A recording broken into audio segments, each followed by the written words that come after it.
Este es el segundo video de la serie de programación lineal y la segunda parte de programación lineal gráfica. El fundamento de este video es preguntas que se nos pueden ocurrir o que nos pueden hacer una vez que encontramos el resultado de un problema como el que vimos en el video anterior. Por ejemplo, hemos encontrado un plan de producción y puede ser que después de haber presentado ese plan de producción o ya estando en operación la planta, surjan preguntas como las que están en la pantalla. Que haya que cambiar personal, que haya que tomar personal, echar personal o que cambien las ganancias de los halcones. En este video vamos a ver cómo se responden esas preguntas. Recordemos que el modelo que habíamos propuesto era el modelo que estamos viendo y que tenía una solución gráfica que se encontraba en el punto B. ¿Cómo habíamos llegado a esa solución gráfica? Habíamos analizado todos los vértices del espacio de soluciones factibles, que es un hiperespacio comprendido por los vértices A, B, C, D y E. Simplemente resolviendo sistemas de ecuaciones representados por las rectas que determinan cada uno de los vértices, podíamos encontrar las raíces de ese sistema de ecuaciones, o sea, los valores de x1 y de x2. Y, consecuentemente, entonces encontrábamos el valor del funcional para cada vértice. El primer vértice que examinamos es el vértice A. Ese vértice tiene un nombre completo que es solución factible trivial. Es la primera solución y se llama trivial porque efectivamente es la determinación válida desde el punto de vista matemático de no hacer nada, no fabricar x1, no fabricar x2 y consecuentemente no ganar nada. Como nuestro criterio es maximizante, estamos buscando que z sea el máximo posible, esto se llama trivial porque se sabe de entrada que este nunca va a ser el máximo. No puede haber un sistema con un resultado que sea inferior a z igual a 0, sobre todo porque tenemos condiciones de no negatividad. Así hemos recorrido cada uno de los vértices. El vértice B tiene unas coordenadas dadas por resolver el sistema de ecuaciones formado por esta recta y por esta otra recta que es la recta de demanda. Después tenemos el vértice C, el vértice D y por último el vértice E. Cada uno de esos vértices entonces tiene asociado un par de valores para x1 y para x2 y un valor en la función objetivo o funcional. Obviamente el vértice que da la solución óptima es aquel que cumple con el requisito de máximo z, que es el vértice D. Entonces en el vértice D tenemos el resultado. Hasta aquí es lo que habíamos visto en el video anterior. Ahora, sin embargo, tenemos que ver qué es lo que ocurre cuando examinamos las condiciones de contorno del vértice D. ¿Por qué ese vértice resultó ser el más alejado del origen? ¿Por qué necesitamos que sea el más alejado del origen? Nosotros necesitamos que sea el más alejado del origen porque nuestro objetivo es alejarnos lo más posible del origen, o sea, de no hacer nada. Hacer lo más posible y que z sea el valor mayor posible. O sea, este es el criterio que nos hace que nos alejemos del origen y tengamos que irnos al punto D. ¿Cómo sabemos que D es el punto más alejado? Porque examinamos la pendiente de la recta del funcional.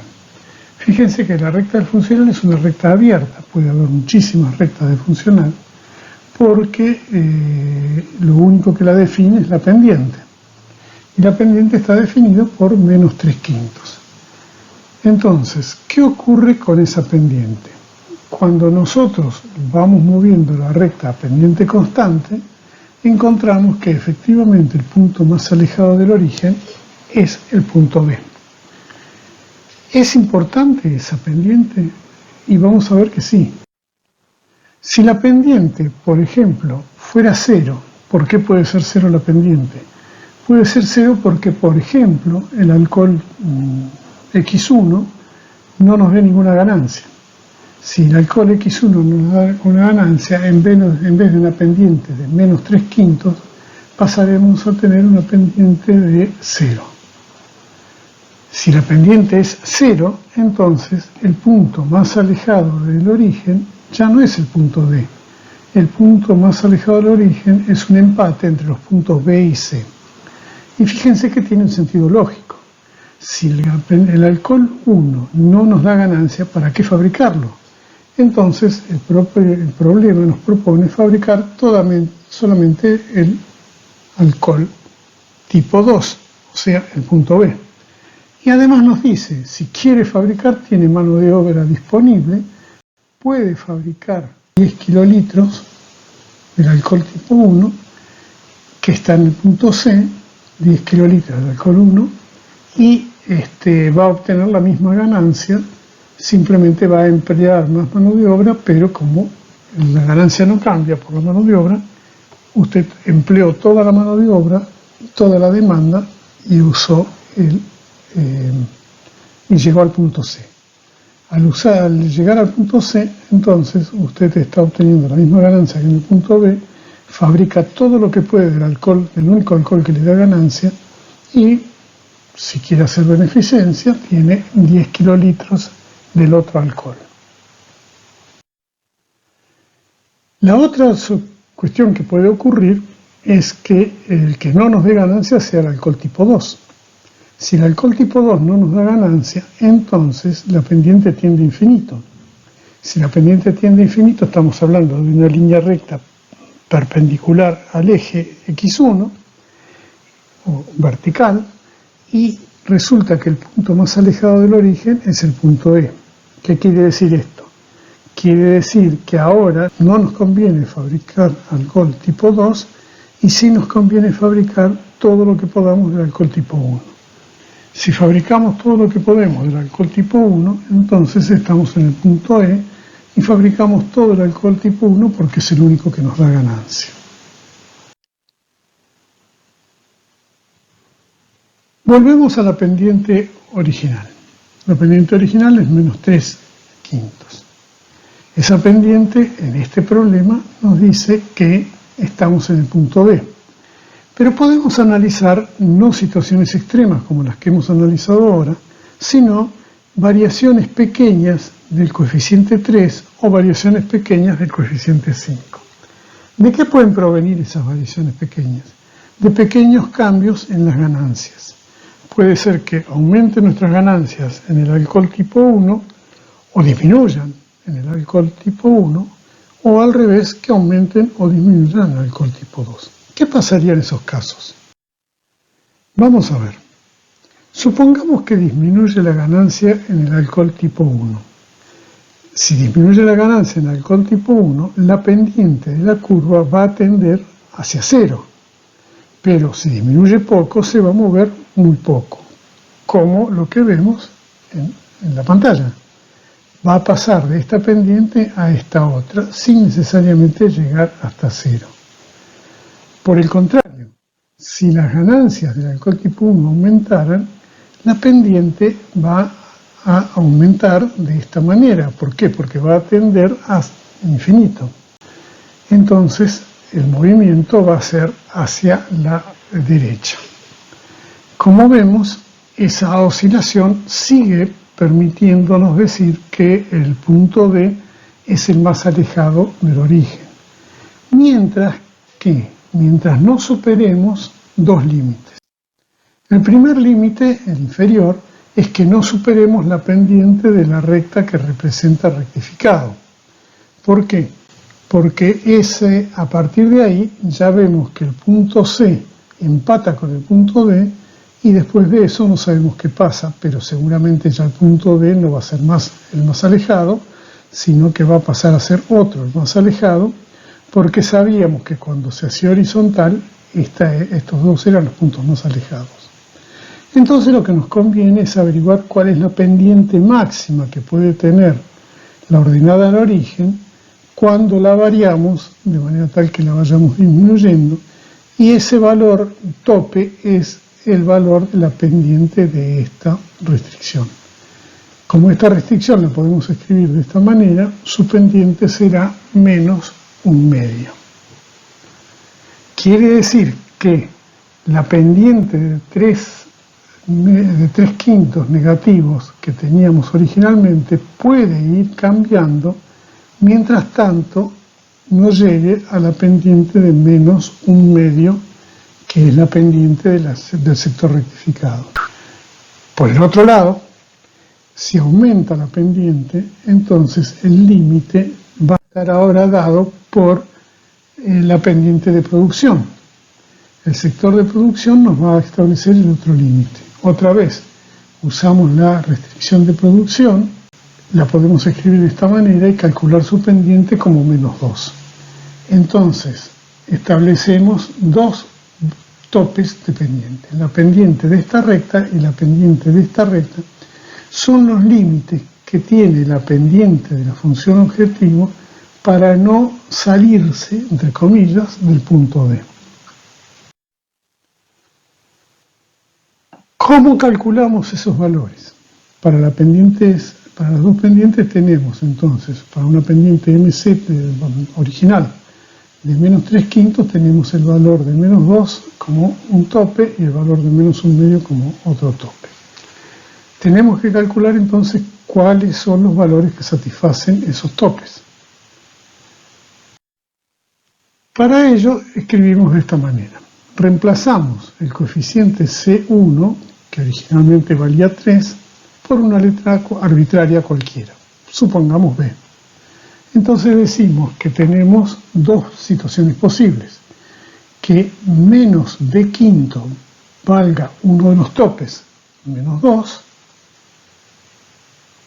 y que menos B5 valga el otro de los topes, menos 1/2. En ambos casos despejamos B y con eso nos encontramos cuáles son los límites que tiene 3 para variar. 3 puede disminuir hasta 2,5 o puede aumentar hasta 10.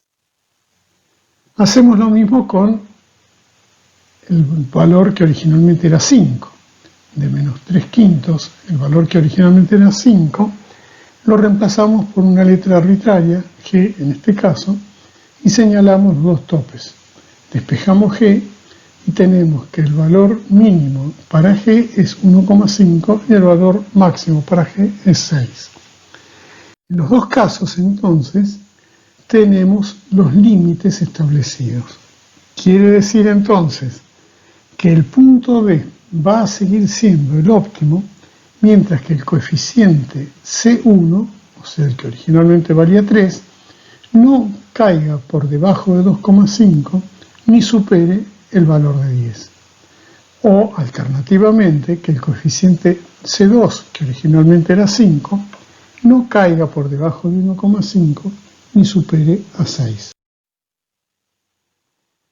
Esta solución, el punto D, entonces, puede ser informada que será el óptimo en todas las circunstancias, aunque varíe 3 o aunque varíe 5, mientras tanto, ni 3 ni 5 superen los valores que hemos encontrado. Esto que hemos hecho se denomina análisis de sensibilidad de los coeficientes del funcional y se expresa de esta manera. C1 puede variar entre 2,5 y 10 y C2 puede variar entre 1,5 y 10 y 6. ¿Cómo lo aplicamos? Supongamos lo siguiente. Estamos produciendo de acuerdo a lo previsto. Nuestra fábrica ya está funcionando. Produce 70 kilolitros por semana del alcohol A y 90 del B. La ganancia que tenemos es de 6,60. Sin embargo, nos avisan que un competidor va a traer alcohol importado con la calidad equivalente a la del alcohol A. Nosotros queremos conservar el mercado, aunque resignemos ganancias. Entonces hemos decidido bajar las ganancias de manera tal que eso pueda permitirnos bajar el precio del alcohol y competir. Nuestras ganancias van a pasar a ser entonces de 2,55 en lugar de 3 pesos. La pregunta es, ¿tenemos que cambiar el plan de producción? La respuesta es que no, porque el límite inferior de C1 es 2,5. Mientras no lleguemos hasta 2,5, y aunque lleguemos justo a 2,5, podemos seguir fabricando 70 y 90 todas las semanas, y lo único que sabemos es que en lugar de ganar 660, pasaremos a ganar 628,50, que viene de reemplazar en el funcional el 3 por 2,55. Vamos a ver ahora cómo se hace el análisis de sensibilidad de los valores del lado derecho de las restricciones. Acuérdense que nosotros, cuando tenemos la función objetivo y el modelo matemático que representa al funcional, tenemos varios elementos. Habíamos dicho que esto se llamaba función objetivo, que estos eran los coeficientes del funcional, que estas eran las variables de decisión que estaban distribuidos en todo el modelo. Los recursos estaban discriminados en dos grandes grupos. Los tres primeros recursos que vemos acá son las limitaciones físicas que tenemos en nuestra planta. Y estos últimos dos recursos que tenemos acá son las limitaciones lógicas. Se llamaban lógicas porque venían del simple hecho de que no podíamos producir cantidades negativas de alcohol. Vamos a las restricciones físicas. Las restricciones físicas nos decía que teníamos un recurso que era la mano de obra en el sector de producción igual a 230 horas semanales y que lo gastamos, como estaba organizada la planta, de esta manera. Por cada kilolitro que fabricábamos del alcohol 1, gastábamos 2 horas hombre y por cada kilolitro de alcohol 2, 1 hora hombre. Para el sector de rectificado teníamos algo similar. Por cada kilolitro del alcohol 1 gastábamos 1 hora hombre y por cada kilolitro del alcohol 2, 2 horas hombre. Del total de 250 horas hombre semanales. Los valores que están acá en el lado derecho significan los recursos disponibles. Aún en la tercera restricción, el recurso ventas, o sea, el recurso de demanda, es un recurso econométrico aceptado. Quiere decir que por cada kilolitro del alcohol 2 que fabriquemos, agotamos de la demanda sobre un total de 120 kilolitros disponibles. En la solución que habíamos hallado, ese recurso no estaba agotado. Lo veíamos porque el punto B estaba alejado de la restricción de la demanda. Sin embargo, los otros dos recursos estaban agotados, o sea que estaban sobre las líneas rectas que determinan el borde superior de la demanda, o sea que habíamos agotado todas las horas hombres disponibles y todas las horas hombres en la demanda. El otro elemento que quedaba en este modelo matemático son los coeficientes que aparecen en las restricciones. Estos coeficientes, sobre todo los de las matrices físicas, determinan una matriz muy especial que se llama matriz de coeficientes tecnológicos. Estos coeficientes son los que aceptamos que no se pueden cambiar. Podemos cambiar estos coeficientes o podemos cambiar estos valores del lado derecho, pero estos coeficientes no los podemos cambiar. Si los cambiamos, estamos produciendo un cambio tecnológico, o sea, estamos cambiando algo en la fábrica. Estamos cambiando equipamiento, estamos cambiando funcionalidades, estamos cambiando velocidades o culturas de trabajo. Entonces, estos coeficientes no nos permiten analizar un cambio.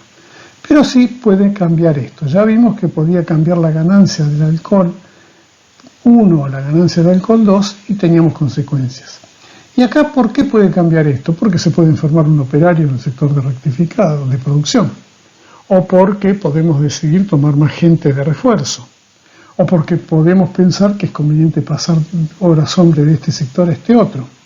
Entonces, si hacemos algo de eso, nos cambia el plan de producción que hayamos, si cambia la demanda del alcohol, ¿cambia? Eso es lo que vamos a averiguar ahora en esta sección. Lo primero que vamos a analizar es ¿Qué ocurre si la demanda del alcohol B aumenta, por ejemplo, a 200 kilolitros por semana? Pasaría esto, esa línea recta negra pasaría a elevarse. ¿Nos afecta en algo? Y no nos afecta en nada. ¿Por qué? Porque ya no nos afectaba con una demanda de 120. Nosotros estamos produciendo muy por debajo de esa demanda. Entonces esto sí cambia hacia arriba, no nos va a cambiar el plan de producción porque no lo teníamos en cuenta.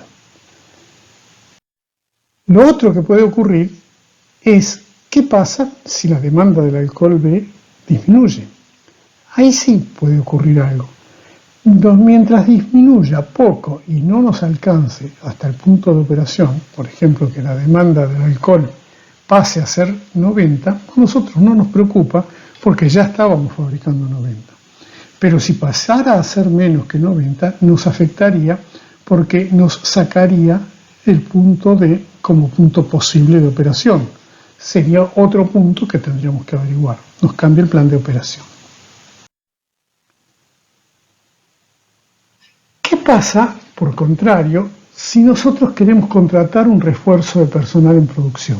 Por ejemplo, pasar a más de 250 horas hombres semanales disponibles en el sector de producción que actualmente tiene 230. Sería equivalente a mover esta recta a pendiente constante. ¿Por qué a pendiente constante? Porque habíamos dicho que los coeficientes 2 y 1 de esta recta no son negociables, no se pueden cambiar, no se pueden modificar porque son parte de la matriz de coeficiente tecnológico. Es lo que está usando la fábrica. Quiere decir que entonces que la pendiente es lo único que no va a cambiar. Sí puede cambiar el término independiente. Entonces, nuestra hipotética recta pasó a este lado. El punto D sigue siendo agotar los recursos, sigue siendo el cruce de la producción con el rectificado, pero el punto D ahora se trasladó a este punto. Entonces, hemos cambiado el plan de producción, pero seguimos agotando los recursos. Lo otro que puede pasar es que faltara personal, por ejemplo, porque una persona tuvo una gripe, entonces esa semana faltó y faltó 10 horas, o 20 horas, o 30 horas. Entonces supongamos que pasó de 230 horas semanales a 200 horas semanales. Quiere decir entonces que nuestro plan de producción ahora se va a trasladar desde este valor hasta este otro, pero seguimos usando todo nuestro recurso de rectificado y todo el recurso que nos queda de producción. Y hemos pasado a este punto. ¿Cuáles serían los límites para que, si contratamos más personal, el punto D siga siendo el más alejado del origen? Si alejamos el sector de producción hacia la derecha porque estamos contratando más personal, el punto D se va a ir trasladando a lo largo de la intersección de la línea roja con la línea azul hasta llegar a este punto extremo. Quiere decir entonces que nosotros podemos contratar personal solamente hasta llegar al extremo de 200 de este punto que tiene coordenadas 250, 0. Este es un límite. No nos podemos pasar de allí si queremos mantener que nuestro resultado óptimo sea la intersección de esta restricción con esta restricción. Por el contrario, ¿qué pasaría si nos movemos hacia la derecha? O sea, si falta gente o si vamos sacando gente del sector. Podemos llegar hasta sobrepasarnos con el punto C. Superponemos al punto C. Entonces el punto D va a ir siendo siempre el cruce de esta línea que se va moviendo con esta otra línea y va a evolucionar hasta llegar al punto C. Y ese sería el otro límite. Quiere decir entonces que nosotros podemos disminuir personal solamente hasta el punto C. Pero ¿qué pasaría si superamos el punto C?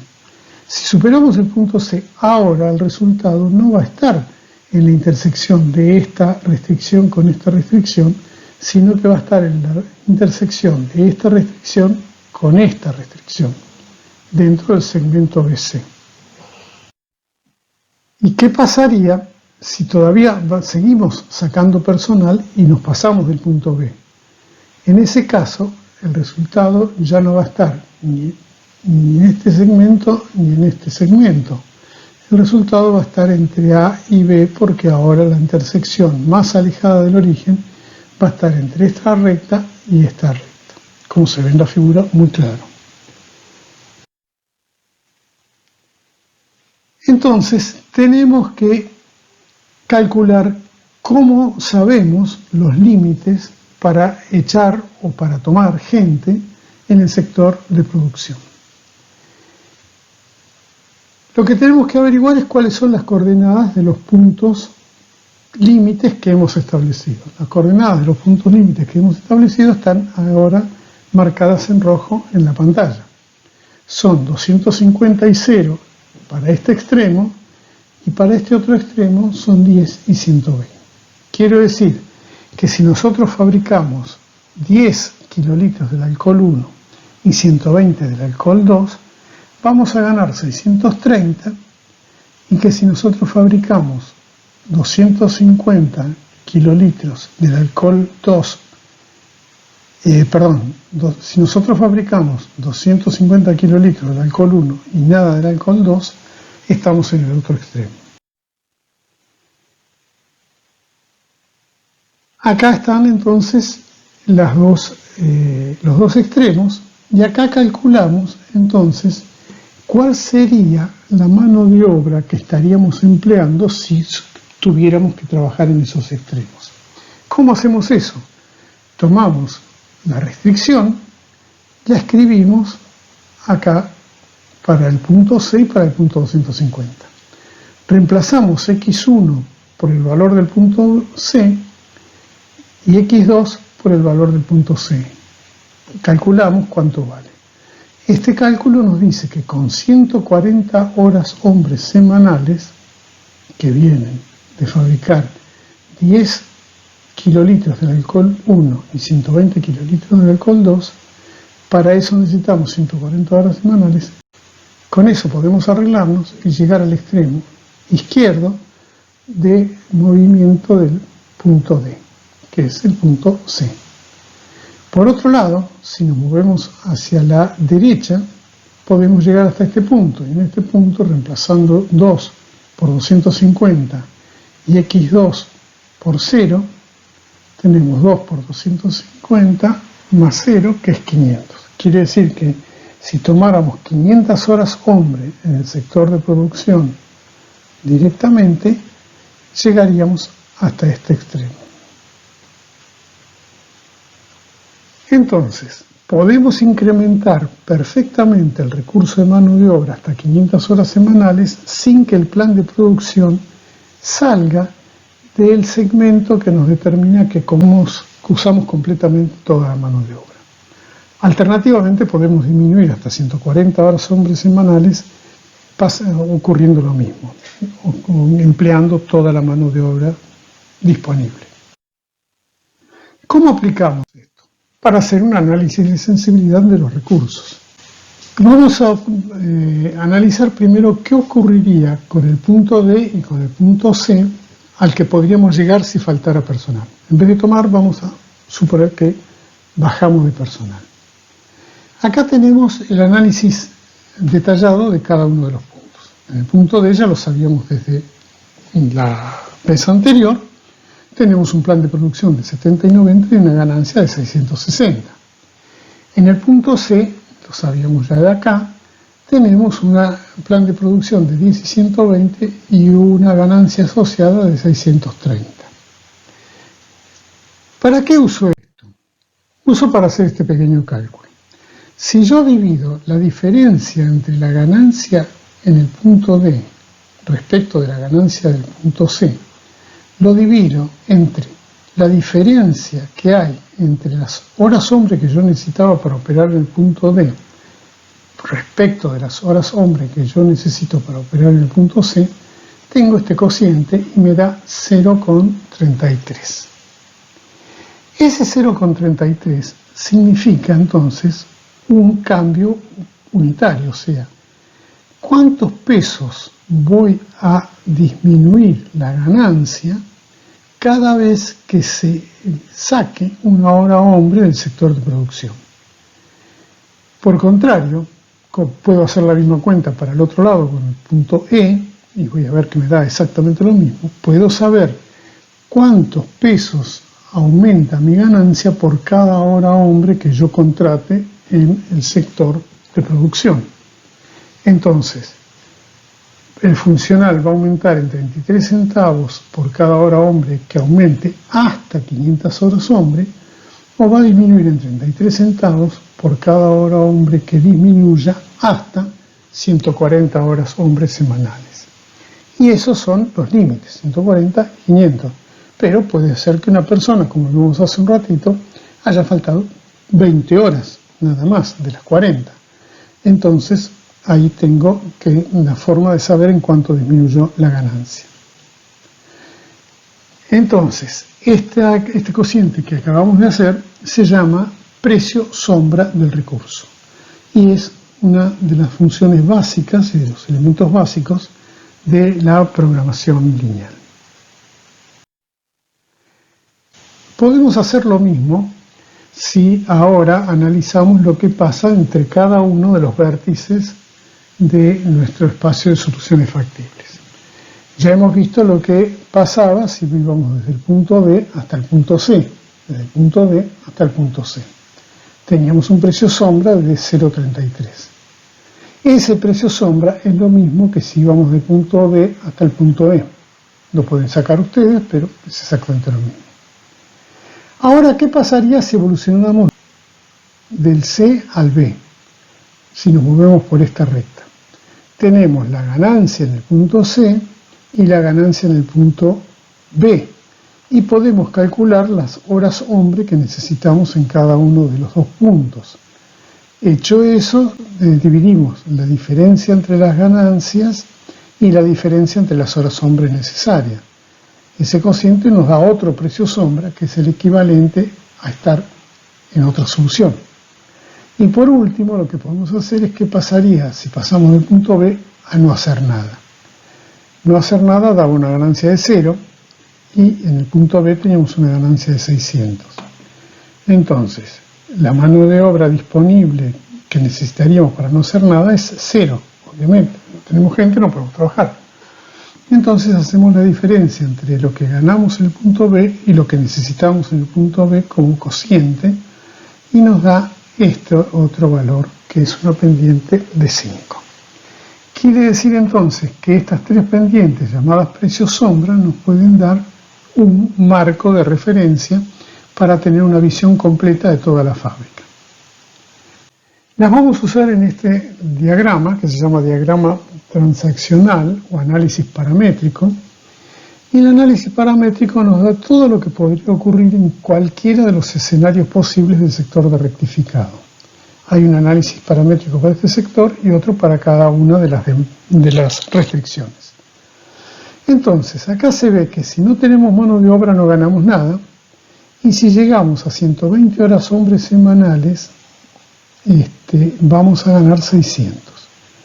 Si pasamos de 120 hasta 140, vamos a ganar 630. Después vamos a estar en la condición ideal con un 0,33 centavos de precio sombra hasta alcanzar el punto D. El punto D era tener hasta 500 horas hombres semanales disponibles. Si seguimos tomando gente, vemos que no nos sirve para nada. Nuestra ganancia no aumenta porque estamos todos fuera de cualquier punto de operación posible. Entonces tomamos gente y esa gente no la podemos emplear para ganar más. Vamos a ver la otra restricción, la restricción de rectificado. Esto lo vamos a ver más rápido porque ya está explicado. Entonces, lo vamos a ver como pasos. Primer paso, calculamos el precio sombra. Para eso sabemos las coordenadas de los puntos extremos. Tomamos dos cualquiera, no nos hace falta tomar los dos, como no nos hizo falta en el caso anterior. Sabemos que hay un extremo y el otro. En este caso los extremos serían este es esta la que estamos variando, esta restricción, y los puntos serían este y este.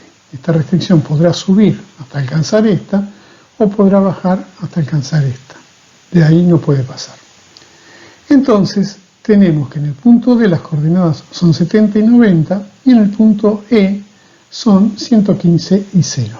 Quiere decir que nosotros podemos disminuir personal en el sector de rectificado hasta llegar a un punto en que vamos a fabricar solamente el alcohol X1 con 115 kilolitros por semana.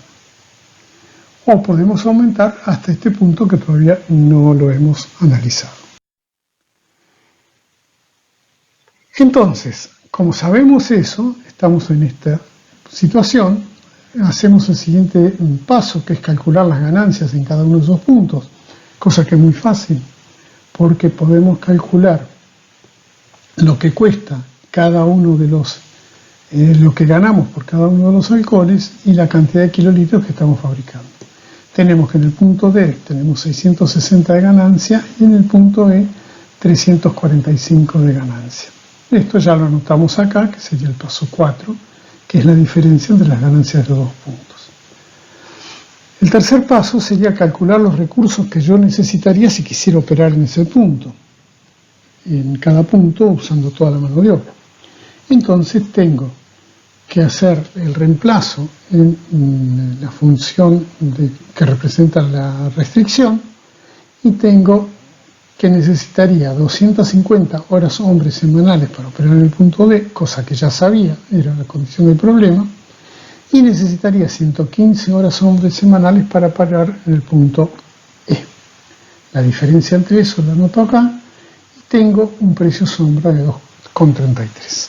Quiere decir que ahora ya conozco el precio sombra de la otra restricción.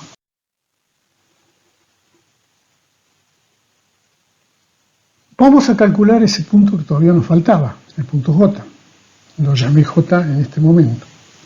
Ese punto es fácil de calcular, es la raíz de la recta que representa la función de producción y la recta que representa la función de demanda. La recta de demanda es x2 igual a 120, por lo tanto, x1 de ese punto tiene que ser igual a 55. Reemplazo los valores de x1 y de x2 y tengo el valor asociado de z en este vértice que es 765. Con lo cual tengo un panorama completo de las tres restricciones. Fíjense, para la restricción de producción tengo un precio sombra de 0,33, un recurso actual de 230 que puede variar desde un máximo de 500 a un mínimo de 140. Para el sector de rectificado tengo un precio sombra de 2,33, un recurso actual de 250 que puede variar desde un máximo de 2,95 a 115. Y para la demanda no tengo precio sombra, no tiene sentido el precio sombra porque no puede variar porque está alejado del punto D. Entonces tengo un recurso actual que es una demanda insatisfecha de 120 que puede seguir aumentando o puede disminuir solamente hasta 90 y ahí tengo que pensar el problema. Fíjense la cantidad enorme de información que hemos obtenido de un resultado que aparentemente ya estaba encontrado. Si yo tuviera que hacer un informe final de este caso, sería este el informe que tengo que hacer. Tengo un plan de producción, las condiciones de contorno, los límites en que pueden variar las condiciones de contorno y llamando a esas condiciones de contorno los coeficientes del funcional y los recursos disponibles. Y este es un informe mucho más completo que haber dicho fabrique 70, 90 y va a ganar 660. Con todo esto yo le puedo decir cuánto puede variar cada uno de los recursos que tenemos o de las ganancias que tenemos y cómo va a variar la ganancia y la operación de la planta en función de esos cambios. Vamos a usar ahora este análisis de sensibilidad para ver un ejemplo muy simple de lo que puede ocurrir. Supongamos que tenemos este problema. Viene uno de los socios de la empresa y nos dice, mire, a mí no me gusta tener 250 horas hombre en rectificado y 230 en producción. Yo quisiera sacar 10 horas hombre de rectificado y llevarlas a producción de manera tal que los dos sectores tengan los mismos recursos. Es una intención loable, tener distribuido todo parejito en la fábrica. El tema es, ¿conviene? ¿Qué impacto tiene cambiar gente? ¿Cómo se hace? Y lo mejor sería pasar 10 horas hombre de rectificado a producción como propone el socio. Vamos a ver qué pasa, pero de paso vamos a analizar si es la única mejora que podemos hacer. Hacemos este pequeño resumen. Yo tengo para el sector de producción un precio sombra de 0,33, lo cual me da un beneficio por aumentar una hora hombre de 0,33 pesos por kilolitro. Pero también me da una pérdida, si disminuyo esas horas hombres, de 33 centavos por kilolitro. En el otro sector, rectificado, tengo un precio sombra de 2,33. Quiere decir que aumenta mi ganancia en 2,33, se aumenta en la mano de una hora hombre, y me disminuye en 2,33 si pierdo una hora hombre. ¿Cuál es el resultado de trasladar una hora hombre de rectificado a producción? Es la suma algebraica del beneficio que me da de sacar una persona de rectificado y llevarla a producción. El beneficio que me da es la suma algebraica de menos 2,33 más 0,33. O sea que el beneficio neto es una pérdida de menos 2 pesos por hora hombre por semana.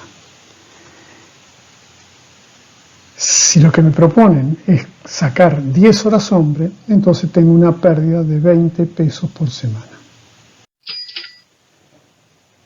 Analizo la otra posibilidad. ¿Qué pasaría si sacara gente del sector de producción que estaba ya beneficiado con menos gente y lo paso rectificado? Y pasaría lo contrario. Perdería 33 centavos por sacarla de producción y ganaría 2,33 por agregarla al rectificado. Un beneficio neto de 2 pesos por hora hombre, y si pasara 10 horas hombre serían 20 pesos por hora hombre por semana. Como ven, el resultado es totalmente contrapuesto. Es evidente que antes que nosotros alguien ya había optimizado esta planta, porque ese desbalanceo entre personal de un sector y del otro no es casualidad.